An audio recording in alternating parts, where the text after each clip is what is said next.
یہ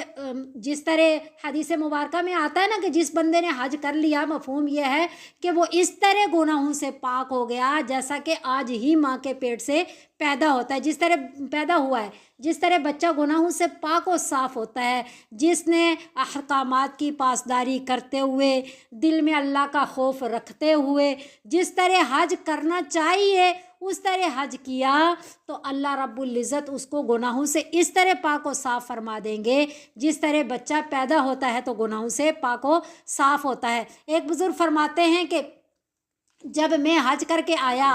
تو پھر جو ہے کہ میرے دل میں کسی گناہ کا وسوسہ آیا تو فوراً مجھے غیب سے ایک آواز آئی کہ کیا تو نے حج نہیں کیا، کیا تو نے حج نہیں کیا؟ تو یہ الفاظ جو ہے میرے اور میرے گناہ کے درمیان رکاوٹ بن گئے کہ بار بار مجھے آواز آتی کہ جب بھی کوئی گناہ کرنے کا ارادہ کرتا کچھ بھی تو مجھے آواز آتی کہ کیا تو نے حج نہیں کیا، تو میں فوراً جو ہے گناہ سے رک جاتا۔ اور ایک مولانا جامی رحمۃ اللہ علیہ، ان کے ایک مرید تھے، ان کو ایسا تھا کہ ان کو ہر وقت اپنے اوپر ایک نور محسوس ہوتا تھا کہ اللہ نے میرے اوپر نور رکھا ہوا ہے، یعنی کہ نور کا سایہ کیا ہوا ہے، کیونکہ بہت بڑے بزرگ تھے۔ تو انہوں نے حج کیا، جب حج کر کے واپس تشریف لائے تو جو نور تھا وہ بڑھ جانا چاہیے تھا، لیکن ہوا یہ کہ جو نور تھا وہ ختم ہو گیا۔ تو وہ اپنے شیخ کے پاس گئے اور پوچھا کہ میں ابھی حج کرنے نہیں گیا تو مجھے یوں محسوس ہوتا ہے کہ میرے سر کے اوپر اللہ رب العزت نے نور کا سایہ کیا ہوا ہے، نور محسوس ہوتا تھا، لیکن جب میں حج کر کے آیا اور میں اپنے طرف سے اچھا حج کیا، لیکن یہ ہے کہ اب وہ نور ختم ہو گیا۔ تو مولانا جامی رحمۃ اللہ علیہ نے فرمایا کہ حج کرنے سے پہلے جو ہے تمہارے میں عاجزی و انکساری تھی، اس عاجزی و انکساری کی وجہ سے جو ہے تمہارے اوپر اللہ رب العزت نے نور کا سایہ کیا ہوا تھا، لیکن جب تم حج کر کے آئے تو دل میں یہ بات پیدا ہو گئی کہ میں نے تو حج بھی کر لیا اور اتنا بڑا کام کیا، تو تمہارے دل کے اندر یہ ایک غرور والی چیز پیدا ہو گئی جس کی وجہ سے جو نور آپ کے اوپر تھا وہ ختم ہو گیا۔ تو یہ اکثر میں کہتی ہوں کہ ہم مدارس میں تھے نا، تو ہم عید آتی تو عید کی چھٹیاں ملا کرتی تھی، بہت 6 ماہ بعد چھٹی ہوتی تھی۔ جب عید کی چھٹی ہوتی تو جب بتا دیا جاتا کہ 15-20 دن بعد چھٹی ہوتی ہے، تو کتنی دفعہ ایسے ہوا کہ چھٹی کے اور عید کے انتظار میں ہم نے صرف دن نہیں گنے، پھر گھنٹوں کا حساب لگا کے، پھر اس کو منٹ کے ساتھ ضرب دے کے منٹ گنے، پھر سیکنڈ گنے کہ اتنے سیکنڈ کے بعد ہم امی سے جا کر کے ملیں گے، یعنی اتنا انتظار اور اتنی اس میں لذت اور اتنی اس میں تڑپ اور بہت کچھ، اور جب پہنچ جاتے تو وہ والا اتنا وہ اس کی تڑپ باقی نہیں رہتی تھی۔ تو بعض دفعہ ایسا ہے کہ عمل سے عمل کے پہلے والی جو تڑپ ہوتی ہے نا وہ زیادہ ہوتی ہے، اور اسی طرح جو مثلاً گناہگار ہوتے ہیں ان میں خوف خدا ہوتا ہے، وہ تڑپ رہے ہوتے ہیں، رو رہے ہوتے ہیں، اللہ سے معافیاں مانگ رہے ہوتے ہیں، اور وہ پھر نیکوکار ہوں بہت زیادہ، تو بعض دفعہ شیطان دل میں باتیں بھی ڈال دیتا ہے کہ تم تو نیکی ہی کر رہے ہو، تم تو تہجد گزار ہو، تم تو اتنے بڑے اللہ تعالیٰ کے ولی ہو، تو پھر جو ہے کچھ نہ کچھ فخر و غرور سینے کے اندر پیدا ہو جاتا ہے جو بہت انسان کو نقصان دے دیتا ہے۔ اللہ رب العزت نے قرآن شریف میں فرمایا نا، بہت مجھے اچھی لگتی ہے، ہر آیت اچھی ہے، لیکن اتنا مزہ ملتا ہے کہ اللہ فرما رہے ان اللہ یحب التوابین ویحب المتطہرین، کہ اللہ محبت کرتے ہیں توابین سے۔ تو توابین کون ہیں؟ جو گناہ کر کے توبہ کرتے ہیں، اور متطہرین کون ہیں؟ جو بچے رہتے ہیں، گناہ نہیں کرتے۔ تو پہلے اللہ نے ذکر کیا توابین کا، اور پھر جو ہے وہ متطہرین کا۔ اسی طرح کا ایک واقعہ بھی ملتا ہے کہ ایک بزرگ جو ہے ان سے کسی نے پوچھا، وہ کوئی کام کر رہے تھے دھاگے کا، تو کسی نے پوچھا کہ آپ بتائیں کہ اللہ رب العزت کی زیادہ نظر کس پہ ہوتی ہے، گناہگاروں پہ یا نیکوکار جو لوگ ہوتے ہیں ان پہ؟ تو انہوں نے کہا کہ میں پڑھا لکھا نہیں ہوں، مجھے تو اتنا نہیں پتہ، میں دھاگے کا کام کرتا ہوں، اتنی مجھے سمجھ ہے کہ جب دھاگا ٹوٹ جاتا ہے میں اس کو گرہ لگاتا ہوں تو تو جو جہاں گرہ نہیں ہوتی اس دھاگے پہ میری اتنی نہیں نظر کہ یہ تو پھر نہیں ٹوٹے گا، لیکن جہاں میں گرہ لگا دیتا ہوں میری ساری نظر اس پہ ہوتی ہے کہ پھر نہ ٹوٹ جائے۔ تو اس لیے گناہ گاروں پہ بھی اللہ کی نظر آتی ہے۔ اللہ رب العزت